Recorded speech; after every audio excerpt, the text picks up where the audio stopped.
नमस्कार दर्शकों, स्वागत है आपका हमारे इस खास कार्यक्रम सी हेल्थ में और आपके साथ मैं हूं डॉली भाटिया। दर्शकों, जैसा कि आप जानते हैं कि सी हेल्थ एक ऐसा कार्यक्रम है जिसके माध्यम से हम चर्चा करते हैं रोजमर्रा की जिंदगी में पेश आने वाली परेशानियों के बारे में। वो बीमारियां जो आपको परेशान करती हैं, आपके कार्यों में रुकावट पैदा करती हैं, उन बीमारियों के बारे में हम चर्चा करते हैं और साथ ही जानते हैं कि इन बीमारियों से किस प्रकार आप निजात पा सके। इस विषय को आज भी खास बनाने के लिए आज हमारे साथ हमारे स्टूडियो में मौजूद है डॉक्टर प्रभात अग्रवाल। तो चलिए स्वागत कर लेते हैं इनका। आपका बहुत बहुत स्वागत है हमारे स्टूडियो में।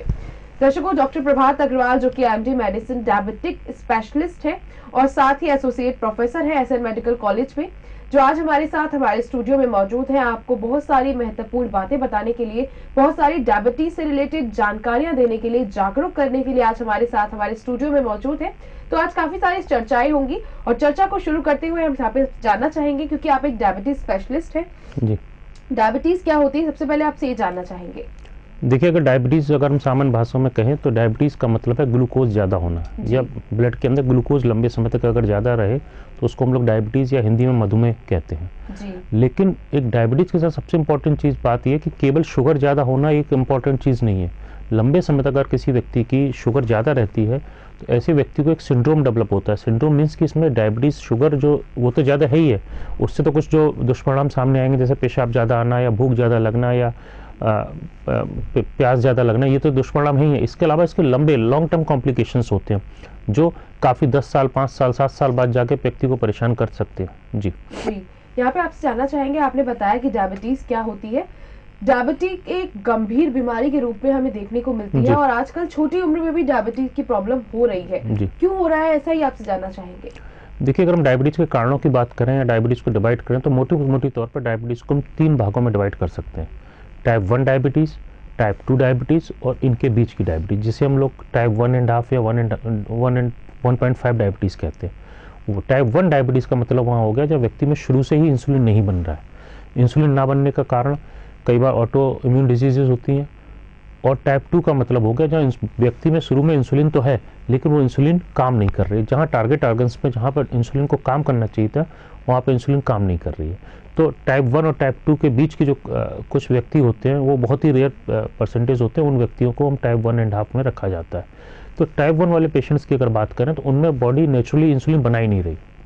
कुछ मेटाबॉलिक फैक्टर्स हो सकते हैं, कुछ माँ से आए हुए फैक्टर्स हो सकते हैं, कुछ फैमिली में चले आ रहे कुछ फैक्टर्स हो सकते हैं, लेकिन उनमें इंसुलिन है ही नहीं, तो उनका इलाज केवल इंसुलिन है। टाइप 2 के व्यक्ति की बात करें तो उसमें जो रही बात कारणों की, सबसे इंपॉर्टेंट चीज़ है आजकल की भाषा में अगर बात करें लाइफ स्टाइल।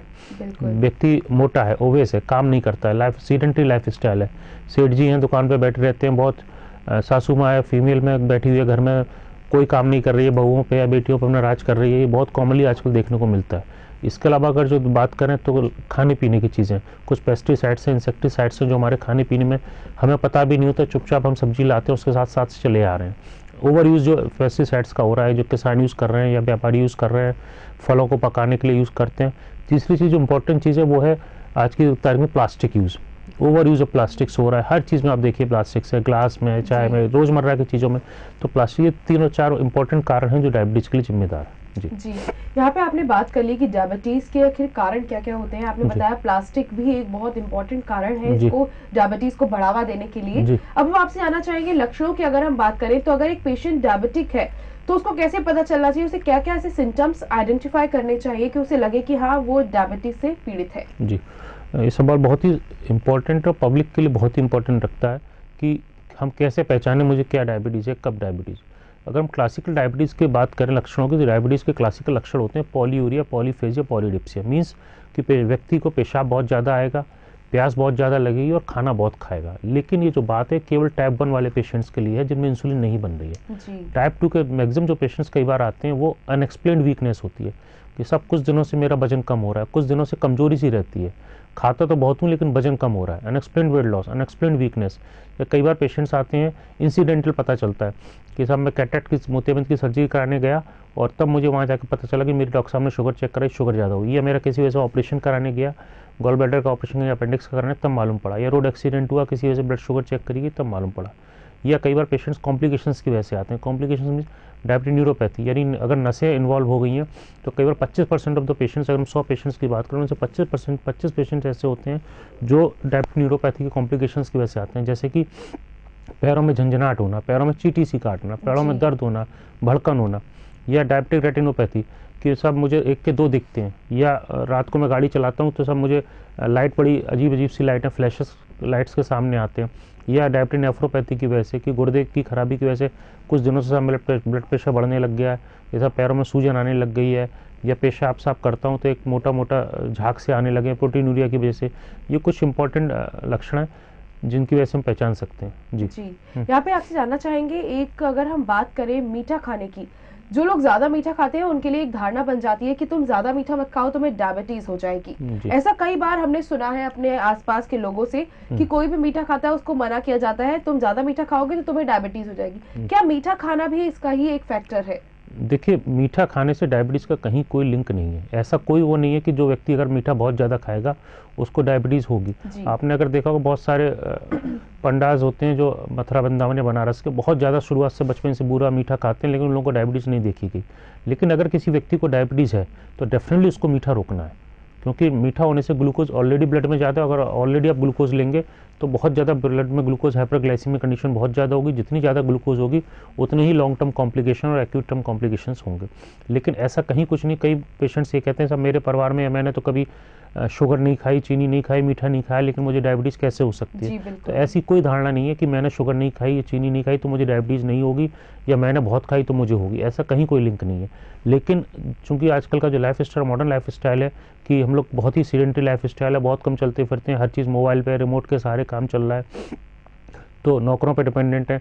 तो आइडिया जो अभी ये कहता है वो ये है कि आप शुरुआत से ही बच्चे को या अपनी फैमिली में शुगर का कंजम्पशन जितना कम से कम प्रयोग करें उतना बेटर है। जी दर्शकों, आज हमारे साथ डॉक्टर प्रभात अग्रवाल हमारे स्टूडियो में मौजूद है, जो कि डायबिटिक स्पेशलिस्ट हैं। उनसे आज हम चर्चा कर रहे हैं कि किस प्रकार जो है डायबिटीज की जो बीमारी है वो बढ़ती जा रही है, आखिर क्या कारण है इसके, और मीठा खाने के बारे में जो धारणा है अभी उन्होंने बताया कि मीठा खाने से डायबिटीज हो, इस तरह ये पॉसिबल नहीं है, या फिर ये हम ये कह सकते हैं कि हाँ मीठा खाने से ही डायबिटीज हो, ये भी जरूरी नहीं है। तो जितना हो सके मीठे को कंट्रोल में खाना चाहिए, क्योंकि सभी पदार्थों को अगर हम लिमिट में लेंगे तो हम बीमारियों से बच पाएंगे।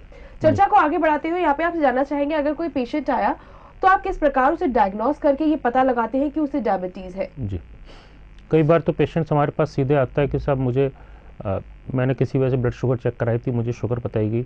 या कई बार पेशेंट लक्षणों के साथ आता है कि साहब पिछले कुछ दिनों से, जैसे मैंने पहले ही बताया कि साहब वजन कम हो रहा है, या खाना तो ठीक ठाक खाता हूँ फिर भी साहब कमजोरी रहती है, अनएक्सप्लेन्ड वीकनेस रहती है, पेशाब बहुत ज़्यादा आता है।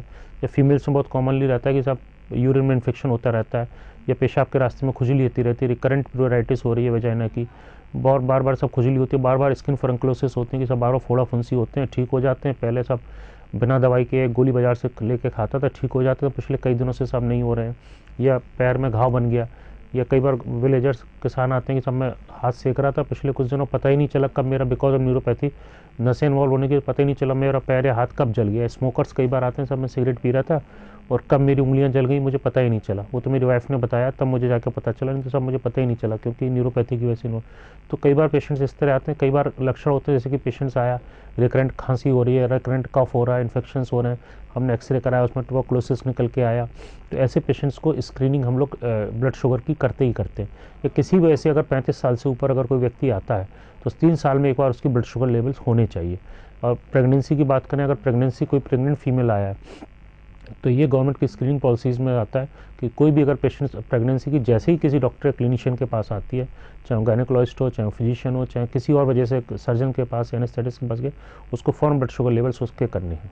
जी, जैसे कि अभी आपने बात की किस तरह से आप आइडेंटिफाई करते हैं, यहाँ पर आपसे एक जानना चाहेंगे कि एक धारणा बनी हुई है कि ये अनुवांशिक भी है या फिर अनुवांशिक नहीं है। कुछ लोग कहते हैं कि ये अनुवांशिक है, हमारे पेरेंट्स को था या हमारी फैमिली में किसी को था तो हाँ हमें भी हो सकता है, और कुछ लोग कहते हैं कि नहीं हमारे सर पूरी फैमिली में नहीं था तो हमें कैसे हो गया। तो इस तरह की धारणा के बारे में आप क्या कहना चाहेंगे?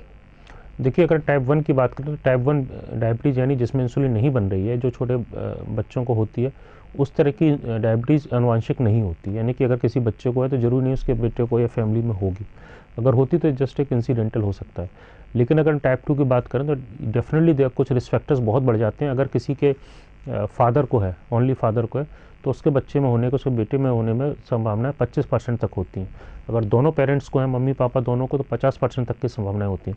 अगर लंबी हिस्ट्री है, यानी कि ग्रैंड पेरेंट्स को भी है, इधर भी है, और नानी साइड भी है, मैटरनल साइड भी है, मामा जी को भी है, मौसी को भी है, तो डेफिनेटली 90 to 100% चांसेस होते हैं उसमें डायबिटीज़ होगी।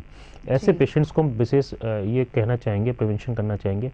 अगर आपको पता है आपके पेरेंट्स में हिस्ट्री, किसी में भी एक में अगर हिस्ट्री है, तो आप कोशिश करें कि आपको डायबिटीज़ के लक्षण होने से लिए आप कोशिश करें शुरू से अपनी लाइफ स्टाइल को मॉडिफाई रखें, सीडेंटरी लाइफ स्टाइल ना बनाएं, तो सुबह रोज़ टहलें, एक्सरसाइज करें, खेलें। अब जिस किसी प्रोफेशन में जो आप कर सकते हैं, मीठा कम से कम खाएं, अपना वजन ना बढ़ने दें, ताकि आपको डायबिटीज़ होने के चांसेस काफ़ी कम रहे। अगर हो तो काफ़ी लेट में जाके हो। जी, यहाँ पे आपसे जानना चाहेंगे, अगर किसी पेशेंट को डायबिटीज़ है तो उसके वो किस किस पार्ट को अफेक्ट करेगी, ये आपसे जानना चाहेंगे। जी, देखिए, अगर डायबिटीज़ की बात करें, मैंने शुरुआत में कहा था, डायबिटिक के साथ सबसे बड़ी प्रॉब्लम एक जो बहुत आम धारणा है पब्लिक में कि सब मेरी शुगर ज़्यादा है, शुगर कंट्रोल हो गई, छोड़ देते हैं। शुगर ज़्यादा के लक्षण जैसे पॉलीयूरिया, पॉलीफेजिया, पेशाब ज़्यादा आना, जैसे उसके लक्षण ठीक होते हैं मान लेता है मेरी शुगर ठीक हो गई, छोड़ देता है। लेकिन डायबिटीज़ एक ऐसी बीमारी है जो केवल शुगर ज़्यादा होने से मतलब नहीं है। ये अपना एक बहुत बड़ा कॉम्प्लेक्स है, बहुत बड़ा सिंड्रोम है, जिसमें शुगर ज़्यादा तो होना अलग बात है, वो तो एक्यूट कॉम्प्लिकेशन है। उसके क्रॉनिक कॉम्प्लिकेशन बहुत होते हैं, लॉन्ग टर्म कॉम्प्लिकेशंस होते हैं। उनमें से सबसे ज़्यादा इन्वॉल्वमेंट करता है न्यूरोपैथी का, नसों का। पेशेंट के पैरों में बहुत जलन होगी, दर्द होगा। कई बार ऐसा होता है कि पेशेंट को पता ही नहीं चलता, चल रहा है, साइकिल से टकरा गया, साइकिल पे बैठा हुआ जा रहा है, कब छोटा सा कंकड़ी पत्थर लग गया, उसी से पता ही नहीं चला, उसको इतना बड़ा घाव बन जाता है कि कई बार हमें एम्पुटेशन यानी पैर भी या हाथ भी काटना पड़ता है। कई बार साइकिल पे बैठा हुआ, पीछे बैठा है, पता ही नहीं चलता उसकी चप्पल कब उतर गई, वो घर पहुंच जाता है बिकॉज ऑफ न्यूरोपैथी। कई बार पैरों में इतना दर्द होता है, कई औरतें कहेंगी साहब या और आदमी कहते हैं साहब इतना दर्द है ऐसा लगता है चाकू से काट दूं, इतना दर्द होता है, इतना सीवियर पेन होता है। या कई बार नेफ्रोपैथी, जैसे अगर लॉन्ग टर्म शुगर कंट्रोल ना हो तो नेफ्रोपैथी किडनी पे इफेक्ट डालता है। अगर हम आज बात करें वर्ल्ड में तो एंड स्टेज रीनल डिजीज यानी गुर्दे से मरने वाले जो सबसे ज़्यादा रोगी हैं, उनमें सबसे बड़ा जो रिस्पॉन्सिबल फैक्टर है वो डायबिटीज़ है। अगर हम आँखों की बात करें, रेटिनोपैथी या कैटरेक्ट्स की, तो नेचुरल मोतियाबिंद को हटा दें तो आँखों को सबसे ज़्यादा इन्वॉल्व करने वाली जो चीज़ है वो डायबिटीज़ है। अगर एम्पुटेशन की बात कर लें तो जो एक्सीडेंटल एम्पुटेशंस हैं उसको हटा दें तो diabetes itself is a big factor, one of the big factor for the responsible for the amputation. So diabetes body के हर पार्ट्स को इन्वॉल्व करती है, हार्ट को भी इन्वॉल्व करती है। अगर किसी व्यक्ति को डायबिटीज़ है उसको हार्ट डिजीज़ होने के उतने ही रिस्पॉन्सिबल फैक्टर हैं, बहुत बढ़ जाते हैं। सो इस डायबिटीज़ इटसेल्फ पूरी बॉडी में ऐसा कोई अंग नहीं जिसको छोड़ती हो। लिवर को भी इन्वॉल्व करती है, जो जीआईटी ट्रैक्ट होता है, इंटेस्टाइन या स्टमक, उसको इन्वॉल्व करती है। बॉडी आपकी अगर प्रेगनेंसी, अगर आपको डायबिटीज कंसीव नहीं कर पाते हैं उसमें भी प्रॉब्लम आती है, या आपका बच्चा बड़ा होगा तो so diabetes involve all over the body. जी, तो दर्शकों, आज हमारे साथ डॉक्टर प्रभात अग्रवाल हमारे स्टूडियो में मौजूद है, जिनसे आज हम चर्चा कर रहे हैं डायबिटीज को लेकर के। बदलते हुए मौसम में किस प्रकार डायबिटीज के जो पेशेंट हैं उनके साथ क्या क्या परेशानी आ सकती है, इस विषय पर हम चर्चा करेंगे। लेकिन यहाँ रुकेंगे एक छोटे से ब्रेक के लिए। ब्रेक के बाद जल्द हाजिर होंगे।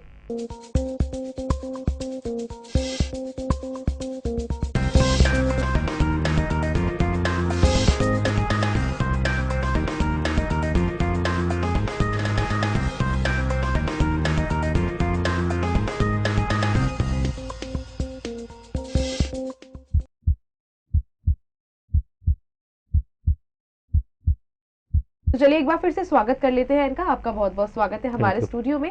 डॉक्टर प्रभात अग्रवाल, ब्रेक में जाने से पहले हमने जाना था कि किस तरीके से जो डायबिटीज है वो बॉडी के किस किस पार्ट को अफेक्ट करती है। अब हम आपसे जानना चाहते हैं, मौसम बदल चुका है, गर्मियों से सर्दियों में हम आ चुके हैं, तो इस टाइम पर जो लोग डायबिटीज से पीड़ित हैं उनके साथ क्या क्या दिक्कतें आ सकती हैं, ये आपसे जानना चाहेंगे।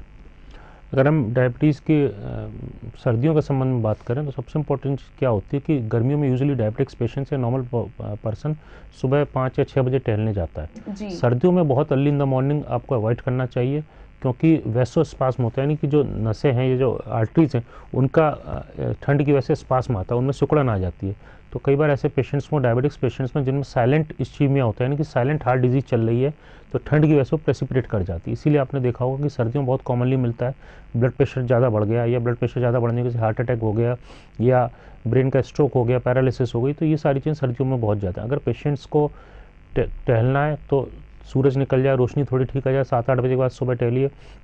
अगर ठंड बहुत है तो आप नहीं बाहर टहल पाते हैं तो घर में एक्सरसाइज कर सकते हैं, योगा कर सकते हैं। कई बार ये बहुत कॉमनली देखने को मिलता है कि पेशेंट से पूछिए आप टहलते हैं तो आप ठंड बहुत है मैं नहीं टहल रहा हूँ, तो प्लीज़ ऐसा ना करें। थोड़ी बहुत एक्सरसाइज घर में करते रहें। घर में किसी भी तरह की जिम में कर सकते हैं आप, योगा क्लासेस कर सकते हैं, घर में वैसे ही अपना एक्सरसाइज कर सकते हैं जिससे थोड़ी इंसुलिन रेजिस्टेंस कम हो। दूसरी चीज़ खाने पीने की चीज़, ये बहुत कॉमनली सर्दियों में, स्पेशली हम बात करें नॉर्थ इंडिया में बहुत कॉमनली होता है पूड़ी पराठे खाना, सर्दियों में हलवा खाना और गजक खाना, मूंगफली खाना। मैं ये नहीं कह रहा आप लाइफ एंजॉय मत करिए, लाइफ एंजॉय करिए, आप गजक ले सकते हैं। अब शुगर फ्री गजक आने लग गई हैं, शुगर फ्री मिठाई हर लगभग सभी दुकान में मिलती है, नहीं तो कोई भी आर्टिफिशियल स्वीटनर्स आते हैं उनको लेके, शुगर फ्री वगैरह उनको लेके आप अपने घर में मिठाई अपने लिए बनवा सकते हैं। फ्रूट्स आप खा सकते हैं, है ना, लेकिन एक्सरसाइज जारी रखें। और स्पेशली अगर सर्दियों में शादी बारात की बात करें तो आप जाएं, एंजॉय करें। वहाँ खाने से पहले कोशिश करें कि सलाद ज़्यादा से ज़्यादा ले लें, फ्रूट्स ले सकते हैं और अपनी नॉर्मल सब्जी ले सकते हैं, कड़ी ले सकते हैं, दाल आप एंजॉय कर सकते हैं। लेकिन थोड़ा मिठाई का, क्योंकि शादियों में शुगर फ्री मिठाई नहीं होती है तो वहाँ थोड़ा मिठाई को अवॉइड करें। जी जी, जैसे कि हम बात कर रहे हैं मिठाइयों को अवॉइड करें, कुछ लोगों की धारणा होती है कि हम दवाइयाँ ले रहे हैं, साथ में 2-3 मिठाइयाँ खा ली तो कोई दिक्कत नहीं है, दवाइयों से वो बैलेंस हो जाएगा। इस धारणा के बारे में आप क्या कहेंगे? देखिए, डायबिटीज़ में एक चीज़ सबसे इम्पॉर्टेंट चीज़ होती है लंबे समय तक ग्लूकोज ज़्यादा रहना, जैसे हाइपरग्लाइसीमिया, क्रॉनिक हाइपरग्लाइसीमिया। दूसरी चीज़ होती है ग्लाइसेमिक वेरिएबिलिटी। ग्लाइसेमिक वेरिएबिलिटी का मतलब ये हुआ किसी समय किसी व्यक्ति की शुगर 80, 90, 100 चल रही है, उसने मिठाई खाई, झट से 200, 300 पहुंच जाएगी, फिर उसने जैसे ही मिठाई का असर खत्म हुआ 150 रह जाएगी। जो ग्लाइसेमिक वेरिएबिलिटी है, जो बार बार शुगर का ऊपर नीचे होना, ये शुगर लंबे समय तक ज़्यादा रहने से ज़्यादा बनस्पत ज़्यादा नुकसानदेह है। तो जो ग्लाइसेमिक वेरिएबिलिटी, हमें इसको बचाना है कि आपने मिठाई खा ली, ठीक है आप कभी कभार खा सकते हैं, लेकिन रोज़ ये नहीं कि बहुत कॉमनली होता है कि मैं मिठाई भी खाता हूँ और दवाई भी खाता हूँ, ये आपको लॉन्ग टर्म में ज़्यादा नुकसानदेह बनस्पति। आप अगर शुगर लंबे समय तक रहते हैं, अगर आप दवाई नहीं खाएंगे वो इतना नुकसानदेह शायद नहीं होगा, लेकिन ग्लाइसेमिक वेरिएबिलिटी ज़्यादा नुकसानदेह होगी। अगर आप बार बार दवाई भी खाएंगे, मीठा भी खाएंगे तो ये ज़्यादा नुकसानदेह होगा। जी, ये तो आपने बात कर ली। जिन लोगों को डायबिटीज़ है वो लोग अपने सर्दियों के मौसम में किस तरीके से खास ख्याल रख सकते हैं, ये आपने अभी बताया। जिन लोगों को डायबिटीज नहीं है और उनको ना हो, इसके लिए वो क्या ख्याल रख सकते हैं अपने स्वास्थ्य का, ये आपसे जानना चाहिए। ये एक नॉर्मल सी चीज़ है, अगर किसी व्यक्ति के परिवार में डायबिटीज़ है और जैसा कि बताया उसको डायबिटीज़ होने के चांसेस काफ़ी रहते हैं, या परिवार में नहीं भी है और वो अवेयर होना चाहता है, वो चाहता है कि मुझे आगे डायबिटीज़ ना हो, तो उसके लिए सबसे इंपॉर्टेंट चीज़ है आप लाइफ स्टाइल को अपनी एक्टिव रखिए, सुबह टहलिए। अगर सर्दियों में जैसे बात करें सुबह बहुत अर्ली मॉर्निंग नहीं टहल पाते हैं तो अब थोड़ा दिन निकल जाए, धूप निकल आए तब टहलिए, तो एक्सरसाइज करिए। कोई भी गेम आप खेल सकते हैं, रनिंग कर सकते हैं, जॉगिंग कर सकते हैं, कहीं जिम में यूज़ कर सकते हैं, योगा कर सकते हैं। खाने पीने में बहुत ज़्यादा मीठा को परहेज करें, है ना। एक दूसरी चीज़ जो हम लोग यूजुअली कहते हैं कि अगर किसी बच्चे को शुरुआत से चीनी का स्वाद ना मालूम पड़े, उसको मालूम ही ना पड़े चॉकलेट क्या होती है, तो बहुत अच्छा रहेगा। कम से कम आगे जाकर उस चीज़ के लिए उसकी क्रेविंग ही नहीं होगी, वो उस चीज़ के लिए भागेगा ही नहीं बच्चा। तो हम जितना ज़्यादा अगर मीठा या इन सब चीज़ वेस्टर्न चीज़ों की तरफ अगर कम से कम भागें। अगर हम बात करें तो हमारे इंडियन कल्चर्स बहुत अच्छे थे। गुड़ की बात करें तो गुड़ में फाइबर ज़्यादा होते हैं क्योंकि गुड़ गन्ने से बनता है, तो गुड़ के अंदर अगर हम बात करें मीठे की खाना चाहें तो मैं ये कहता हूँ कि आप थोड़ा सा गुड़ का पीस ले लें, वो ज़्यादा बेटर है बनस्पत, तो आप ओवरऑल मिठाई खाएँ कोई भी। जी दर्शकों, आज हम चर्चा कर रहे हैं डायबिटीज को लेकर के कि आखिर बदलते हुए मौसम में किस तरीके से जो पेशेंट डायबिटीज के हैं उनको क्या क्या दिक्कतें आ सकती हैं, और अभी डॉक्टर ने बताया कि किस तरीके से आपको दिक्कतें ना आए उसके लिए आप किस प्रकार अपना खास ख्याल रख सकते हैं, किस प्रकार आपको पूरा डाइट जो है वो मेंटेन करके रखना है, जंक फूड को अवॉइड करना है, एक्सरसाइज भी करनी है, लेकिन अर्ली मॉर्निंग बिल्कुल सुबह एकदम 4-5 बजे के टाइम पे नहीं करनी है, जब सूरज निकल आए तब करनी है, ताकि आपको किसी तरह की कोई परेशानी ना हो। चर्चा को आगे बढ़ाते हुए हम बात करते हैं, आज हम बात कर रहे हैं डायबिटीज को लेकर के। तो एक धारणा ये भी बन चुकी है लोगों की कि अगर एक बार किसी को डायबिटीज हो गई तो लाइफस्टाइल, यानी जब तक वो लाइफ टाइम तक जीवित है उसकी डायबिटीज कभी सही हो ही नहीं सकती। इस बारे में आप क्या कहेंगे? देखिए, यूजुअली मैं अपने पेशेंट से यही कहता हूँ कि डायबिटीज और ब्लड प्रेशर, थायराइड यूजुअली ऐसी डिजीज हैं जो एक बार हो जाए तो नहीं दोबारा नहीं कभी ठीक नहीं होती हैं। कुछ इसके एक्सेप्शंस हैं, कुछ ऐसी कंडीशंस होती हैं जिनमें किसी वजह से अगर डायबिटीज़ हो जाए, जैसे कि गेस्टेशनल डायबिटीज़, मीन्स माँ को अगर किसी वजह से प्रेगनेंसी के दौरान अगर डायबिटीज़ होती है तो ये वो डायबिटीज़ होती है जो हो सकता है दोबारा ना हो, जो ठीक हो जाए। या किसी स्ट्रेस की वजह से आप कोई टेंशन में है कोई आपको ऑपरेशन की टेंशन है या कोई फैमिली टेंशन है, कोई किसी वैसे एक्सीडेंटल टेंशन है, ऐसे पेशेंट्स को भी कई बार स्ट्रेस हाइपरग्लाइसीमिया कहते हैं, यानी कि किसी कुछ समय के लिए जब तक वो स्ट्रेस या टेंशन रहती है वो शुगर बढ़ी रहती है। ऐसे पेशेंट्स को बाद में जाके शुगर ठीक हो जाती है। या कोई दवाई कुछ ऐसी होती है जैसे स्टेरॉइड्स, लॉन्ग टर्म स्टेरॉइड अगर कोई पेशेंट ले रहा है, ऐसे पेशेंट्स को कई बार शुगर हो जाती है लेकिन वो बाद में ठीक हो सकते हैं। यूजुअली अगर हम बात करें तो शुगर, डायबिटीज़ कभी भी ठीक नहीं होने वाली बीमारी है। लॉन्ग टर्म कॉम्प्लिकेशंस रहते हैं, लॉन्ग टर्म बीमारी रहती है, इसलिए हमेशा डायबिटीज़ को हमेशा यही दवाई लेते रहें, परहेज करते रहें, क्योंकि डायबिटीज़ कभी ठीक नहीं होती। जी, यहाँ पे आपसे बात कर रहे हैं हम डायबिटीज़ की, तो आपसे पूछना चाहेंगे, इंसुलिन का इसमें एक बहुत बड़ा रोल रहता है और लोगों का ये भी मानना है कि अगर एक बार हमने इंसुलिन का इंजेक्शन खुद लगाना शुरू कर दिया तो फिर वो हमारे लिए लाइफ टाइम का वो बन जाएगा कि हाँ हमें अब इसकी लगाना ही लगाना है। तो इस बारे में आप क्या कहेंगे? जी, ये सबसे जो पेशेंट के कॉम्प्लायंस का सबसे पुअर जो चीज़ होती है वो इंसुलिन। किसी भी पेशेंट से आप कह दीजिए कि आपको इंसुलिन लगानी है, वो फ़ौरन भाग जाएगा, दूसरा फिजिशियन बदल लेगा, दूसरा डॉक्टर पास चला जाएगा। यूजुअली मैं पेशेंट्स को इस तरह समझाता हूँ कि खून का बदला खून। जैसे पानी की प्यास केवल पानी से ही मिटेगी, मैं आपसे कहूँ पानी की प्यास अब जूस से मिटा लीजिए तो बड़ा मुश्किल काम होगा। उसी तरह बॉडी में अगर इंसुलिन है ही नहीं, स्पेशली टाइप 1 की बात करें, टाइप 1 के पेशेंट्स में इंसुलिन के अलावा हमारे पास फिलहाल कोई ऑप्शन नहीं है। जहाँ इंसुलिन है ही नहीं वहाँ हमें इंसुलिन देनी है। लेकिन टाइप 2 के पेशेंट्स में जहाँ इंसुलिन रेजिस्टेंस है, मीन्स जहाँ इंसुलिन तो है लेकिन वो रिसेप्टर्स पर जहाँ उसको काम करना चाहिए वहाँ नहीं काम करनी है, तो ऐसे पेशेंट्स को हम शुरू में वो दवाइयाँ देते हैं जो इंसुलिन रेजिस्टेंस को ब्रेक करें। लेकिन कुछ समय बाद 10 साल, 5 साल, 15 साल बाद ऐसे पेशेंट्स में भी कई बार हमें इंसुलिन की आवश्यकता पड़ती है। या ऐसे पेशेंट जिनमें किसी वजह से कुछ टेम्परेरी पीरियड के लिए, लाइक प्रेगनेंसी में जितनी भी दवाइयाँ हैं OHA जिसको ओरल हाइपोग्लाइसेमिक एजेंट्स कहते हैं, या मुंह से खाने वाली दवाइयाँ, वो सेफ़ नहीं होती हैं, बच्चे पे नकारात्मक प्रभाव डालती हैं। ऐसे महिलाओं के लिए हमें प्रेगनेंसी में के दौरान केवल इंसुलिन ही एकमात्र ऑप्शन है जो सबसे सेफ़ है। या कुछ कंडीशंस होती हैं जैसे हमें सर्जरी करनी है, इमरजेंसी सर्जरी करनी है, प्लांट सर्जरी करनी है, या कुछ जहाँ पर कंडीशंस हैं जहाँ 400-500 शुगर है, गोलियों से कंट्रोल नहीं आ पा रही है, या कई बार ऐसा होता है कि 80 साल की माता जी, 90 साल की माता जी, गोलियाँ बहुत ज़्यादा सेफ़ नहीं है, वहाँ पर हमें इंसुलिन की आवश्यकता पड़ती है। या कई बार हमें कोई इमरजेंसी में एकदम से कई कंडीशंस होती हैं, एक्यूट कॉम्प्लिकेशंस होते हैं, लाइक डायबिटिक कीटोएसिडोसिस होता है, कीटोन्स ज़्यादा होते हैं, ऐसे पेशेंट्स को इंसुलिन ही ओनली ऑप्शंस होता है। तो इंसुलिन यूजुअली अगर इन कुछ कंडीशंस को छोड़ दें तो इंसुलिन, मैं एक पेशेंट से कहता हूँ, बहुत ही अच्छी चीज़ है, बहुत सस्ती चीज़ है, बहुत महंगी भी नहीं है। सिर्फ एक प्रॉब्लम है कि आपको 2 बार इंजेक्शन, 2 बार या 3 बार या 1 बार जैसा भी आपका फिजिशियन बताया वो लगानी है।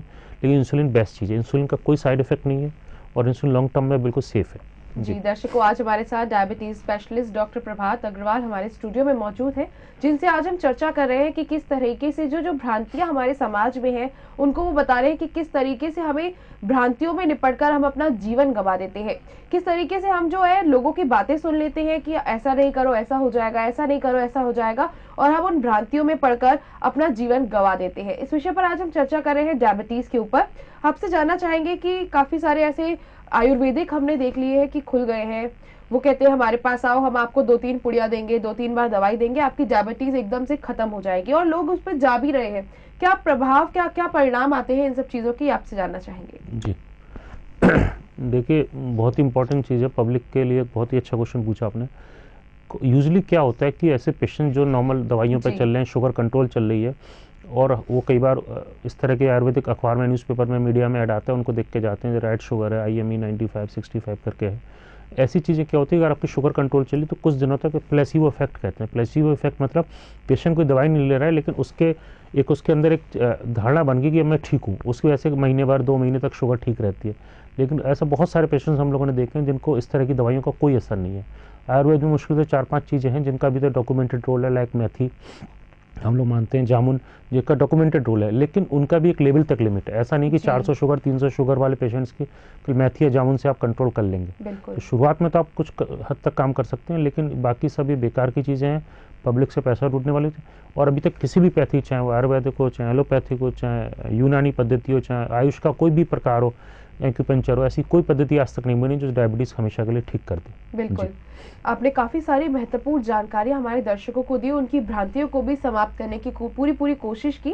अब हम चाहेंगे आपसे कि आप दर्शकों को इस शो के माध्यम से क्या मैसेज देना चाहते हैं? जी देखिए, अगर आप डायबिटीज़ अगर आपको है तो उसके लिए आप लाइफस्टाइल अपना एक्टिव रखें ताकि आपको डायबिटीज़ के होने वाले कॉम्प्लिकेशन कम से कम हो, हेल्दी लाइफ जिए।